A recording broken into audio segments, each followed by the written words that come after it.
Hello po mga kababayan, kumusta po ulit kayo? This is Nancy Bicolana. Maraming salamat for watching. Mga kababayan, pag-usapan po natin itong isa na namang kalukuhang nangyayari.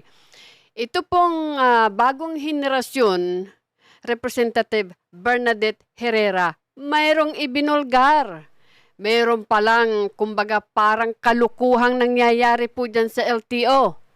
Mayroon pong bagong direktor. Naka-a-appoint lamang po ni PBBM o July pa lang yata yon na kumbaga yung gusto niyang palitan po ang IT suppliers. Ito po kasi ganito. Ngayon po, ang ating LTO ay mayroon na pong automated system. Pwede na pong ma-access ito kahit bago ka pumunta sa LTO. Kasi automated na nga po, mabilis po ang pagkuha ng driver's license. Marami na rin natutuwa dyan. Kahit po si bagong henerasyon Representative Bernadette Herrera na experience niya at madali nga daw po. Ngayon, ito po ay dahil sa administration po ni Tatay Diggs, pinalitan po ito, inayos na po ito, kaya nga maganda na po ngayon. Ang problema dito, ito pong bagong director na si Attorney Guadis, gustong ipalit yung dating ginagamit na IT suppliers na ang ay Stratcom po, na dating suppliers ng ex-President Pinoy. Yung pong IT suppliers po na yun, na ang pangalan ay Stratcom, ay marami daw pong mga reklamo. Kalat ang reklamo. Bakit? Marami daw pong mga fixers. Maraming ibinibinta na kung ano-ano. Kumbaga, nakakalugi na po yun sa government, di ba? Perwisyo pa po. Ngayong automated na, wala na pong masyadong problema.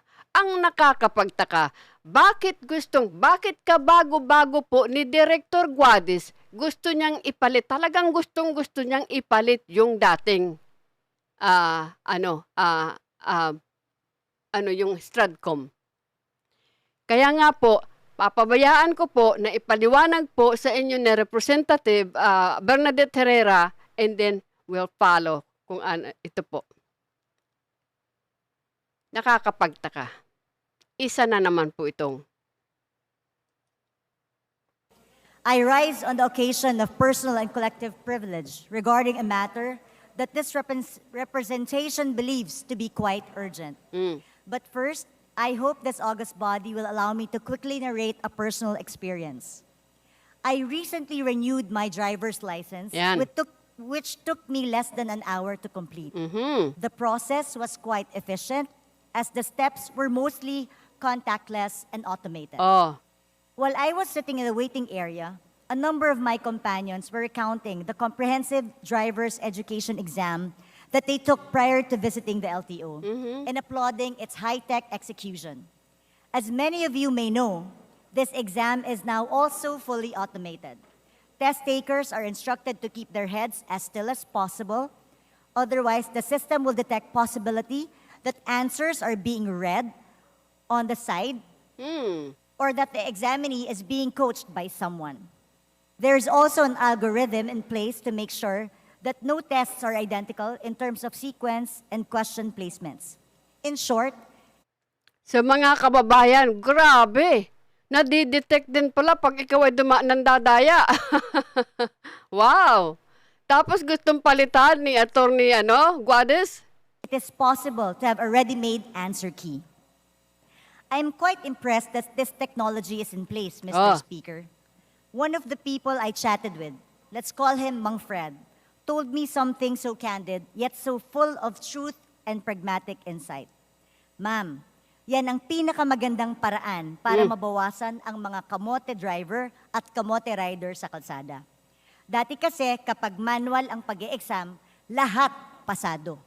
Kahit walang alam sa pagmamaneho at traffic, makakakuha ng lisensya. Binabayaran kasi ang kodigo ng mga sagot. Dagdag pa ni Mang Fred, Tao naman talaga ang problema sa kahit anong sistema. Oras na maglagay ka ng tao sa proseso, syempre parating may tukso na tumanggap sila ng lagay o mag-apply ng palakasan. Kaya tumatagal, humihirap at lumalaki ang gastos namin. Madam Speaker, not to over-dramatize or over-romanticize this brief conversation, but in a few heartfelt sentences, Mang Fred managed to summarize the wisdom and importance of automation and digital efficiency in government services. Indeed, the more ideal term is digital transformation, which by its very nature and definition seeks to minimize human intervention and contact, precisely to improve efficiencies and eliminate opportunities for corruption.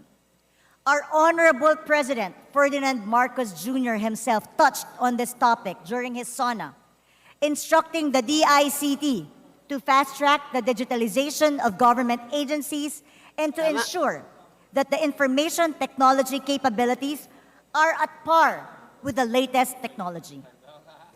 As PBBM pointed out, the forward progression is to go from manual to digital. I'm sure everyone would agree that under normal circumstances, to go from digital to manual is a clear step backwards. I was therefore quite surprised to learn. Yan po ang gustong ibalik ng bagong direktor. Why? Hindi po ba niya narinig si PBBM? Di ba? That our Land Transportation Office, out of supposed frustration due to glitches happening in their provincial offices, is considering to overhaul its entire IT system infrastructure and replace its current systems provider. What particularly caught my attention is that the LTO chief, ASEC Teofilo Guadis, openly lambasted its existing IT supplier and in the same instance, actually commended the agency's previous contract holder. He even went as far as saying that the old supplier was, quote, welcome to bid for their previous contract should things go south between the LTO and its current IT provider. Sino ka po, sir? Diyos me naman! Considering his position and the substantial amount involved in the contract, this statement may be considered imprudent or highly irresponsible, to say the least. If anything, it may give rise to public speculation on why the LTO appears to be in a rush to find a new IT supplier, or in this case, revert to a previous one. Nagmamadali, di ba? Nagmamadali pong palitan.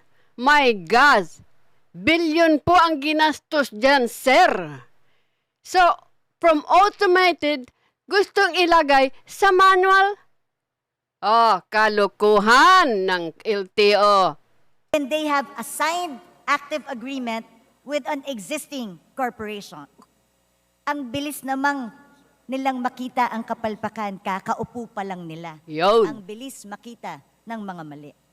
Please note that I am not casting any aspersions on ASEC Guadis.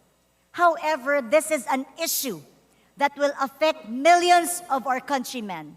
It is first and foremost worthwhile to examine if the glitches happening at the LTO are indeed the fault of its current IT provider. You see, Madam Speaker, there are reports on the field that these so-called glitches are actually taking place because LTO personnel are manually overriding the current IT system and introducing person-to-person transactions and procedures. While these are just reports for now, I think the irony is not lost on my esteemed colleagues that an IT system designed to minimize human intervention is now being accused of glitches because humans are overriding it. Kung totoo man ito, bakit kaya ino-override ang automated system at ginagawang manual ang transaksyon? I leave this as a rhetorical question as of now, Madam Speaker, but I think we all have a good idea what the motives are if these reports are true. Once again, it takes me back to my conversation with Mang Fred, who pointed out that nowadays, the LTO no longer charges interconnectivity fees There for you go. motor vehicle registration, driver's license transactions, and law enforcement and traffic resolution service transactions. Hindi tulad ng dati, ma'am. Basta may tao na magko-computer, may bayad. Sabi niya. Noon, ang daming fees na kung ano-ano. Hindi naman namin naiintindihan kung para saan yon, pero kasama daw sa processing. There you go. Pero ngayon, yung mga dating item na dagdag bayad, wala na. Yo. Apparently, Mang Fred isn't the only one who greatly appreciates this, since a number of stakeholders I consulted with also expressed the same sentiment. Unfortunately, Madam Speaker, it appears that the manual overrides are not the only cause of the LTO's IT system woes. There seems to be a far more serious reason why the agency's current IT contractor cannot perform its duties and obligations to their full capacity. Based on the stipulations of the 2016 phase-out agreement that the LTO had with their previous supplier, Stradcom, the agency has full and complete ownership of all collective and individual databases. Consequently, Stradcom is required and mandated to turn over these crucial databases to the LTO and the supplier that replaced them. Upon initial inquiries, however, Stradcom has apparently not turned these over. It bears noting that according to audit figures, the LTO paid them a total of 7.53 billion Whoa. during the last 4-year phase of their contract. Perhaps there are still unpaid dues that the LTO owes Stradcom. But regardless of the reason, the fact remains that the databases remain unreleased. Following Stradcom, the LTO awarded their IT system contract to its present supplier, Dermalog, a German company. Can you just imagine how crippled and debilitated their current operations are, given that they do not have databases to work with? Wow. It gets even more absurd, Madam Speaker. I have received reports that Dermalog tech representatives, data analysts, and systems engineers are literally not authorized to use basic working necessities. I repeat, they are not authorized to use basic working necessities. And I am talking about desks, tables, chairs, and everyday office fixtures whenever they visit various LTO satellite offices. Wala po silang magamit kahit isang gamit. Ang damot-damot nyo naman, Stradcom. Desk, upuan, hindi nyo pinapagamit? Ba, may opposition style kayo ha? Gante, dahil hindi na kayong kinuha, ano ba yan? Courtesy naman sana, upuan lang yan, table lang yan, hindi nyo mapagamit. Grabe naman yung kasama naman ng ugali nyo. Alam niyo po ba kung bakit, Mr. Speaker? Because apparently, under the terms of their previous contract, Stradcom owns all IT-related hardware and equipment, including workplace infrastructure. So anong magagawa ng Dermalog support staff kung wala silang maupuan, mapaglagyan ng gamit, o may plug man lang sa extension cord Grabe. kapag may maari ng dating supplier? Ipinagkaila na sa kanila ang databases, tinanggalan pa sila ng basic office necessities, mukhang may nadedehado. If we look at the big picture and weave these circumstances into it, therefore the glitches that Dermalog is being accused of suddenly take on an entirely different context. Parang lumalabas po, Madam Speaker, na pilit pinagbibintangan ng LTO ang kanilang kasalukuyang IT supplier ng kapalpakan upang bigyang katwiran ang pagbabalik ng dati nilang IT supplier. Yun pala, ang mga di umano'y kapalpakan ay hindi naman kasalanan ng kasalukuyang IT supplier.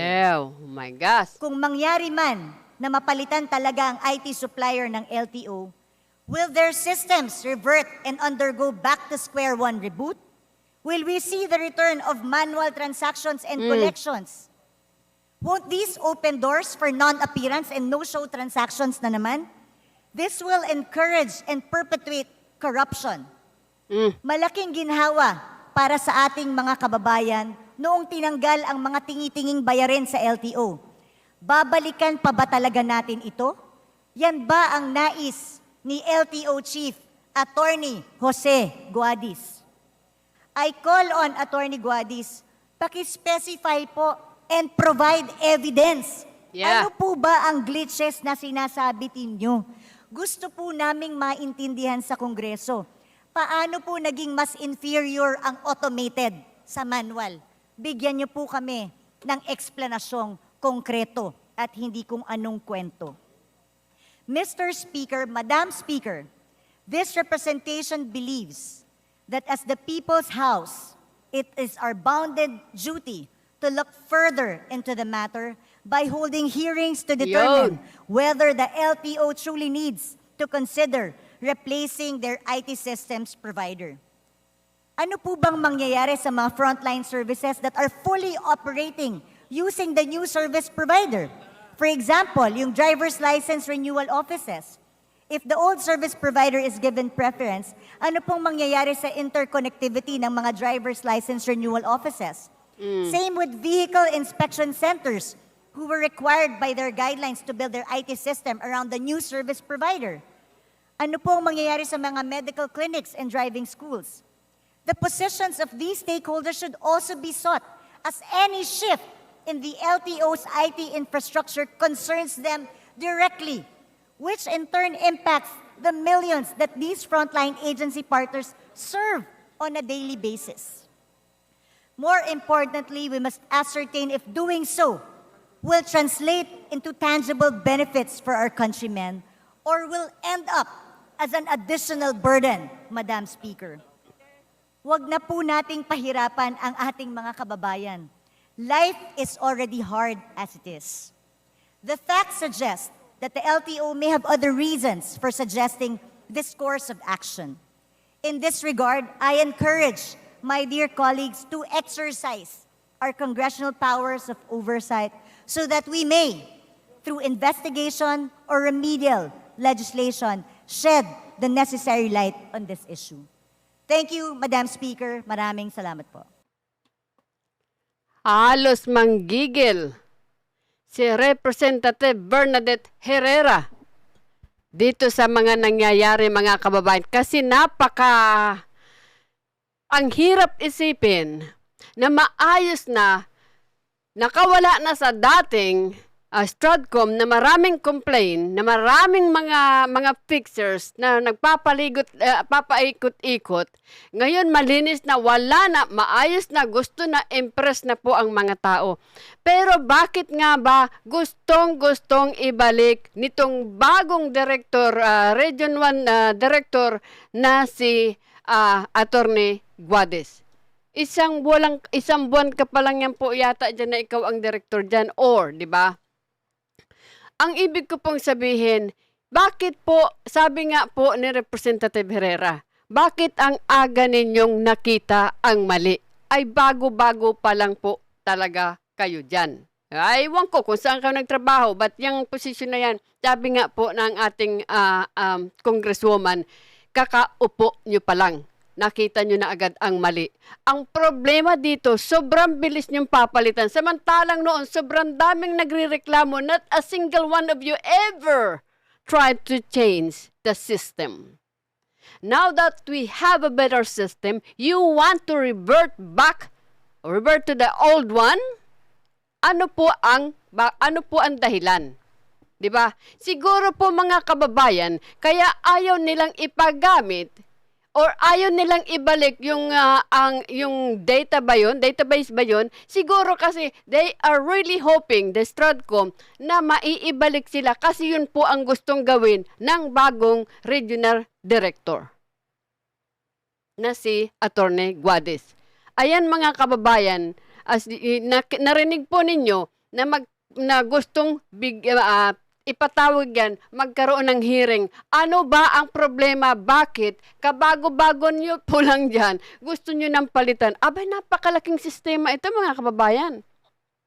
Magagalit po ang tao kapag bumalik na naman. Inaayos nga, kayo naman pilit ninyong ibinabalik sa luma.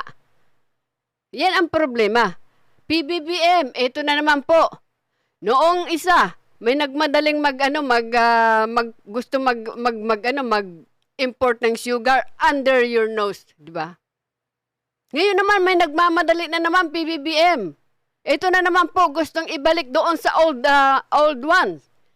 Na ayaw na nga ng tao dahil perwisyo nga po. Maraming reklamong natatanggap. Di ba? So ano po ang talaga dito? Ano po talaga ang dahilan dito? Di ba? Buti nga po magkakaroon po ng hearing yan. Mga kababayan, PBBM, President Bongbong Marcos, sana naman po, yung mga ganitong tao, palitan na po sana kasi nakakatakot po. Mukhang ang lalakas ng loob, mga kababayan, na baguhin ang sistema na pagkatagal-tagal na inayos, ginastusan ng taong bayan, pera ng taong bayan, pupunta kayo dyan, papalitan ninyo doon sa old one. Babalik ninyo yung dati. Ay, ang ganda-ganda na daw ng takbo. Maraming natutuwa.